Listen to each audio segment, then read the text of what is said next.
വാസ്തവത്തിൽ ഇന്ന് ഒട്ടുമിക്ക ആൾക്കാർക്കും അറിഞ്ഞുകൂടാത്ത ഒരു കാര്യമാണ് അംശക്രമം. എന്നാൽ ഈ അംശക്രമത്തിന് ഒരുപാട് പ്രാധാന്യമുണ്ട്.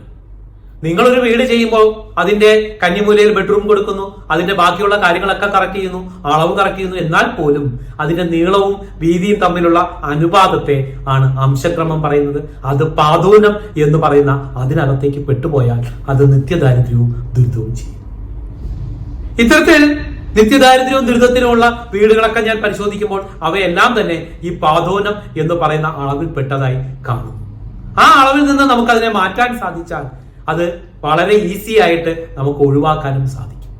അതുകൊണ്ട് തന്നെ ഇത്തരത്തിൽ നിത്യദാരിദ്ര്യവും ദുരിതവുമായി കഴിയുന്നവർ അവരുടെ വീടുകള് ഈ പാദോനം എന്ന് പറയുന്ന അംശക്രമത്തിൽ പെട്ടിട്ടുണ്ടോ എന്ന് പരിശോധിക്കുക. അതിനെ മാറ്റാൻ ശ്രമിച്ചാൽ ഇതിൽ നിന്ന് വളരെ പെട്ടെന്ന് തന്നെ നല്ല അധികാരവും പ്രശസ്തിയുമുള്ള ഒരു കാര്യത്തിലേക്ക് എത്തുവാൻ സാധിക്കും.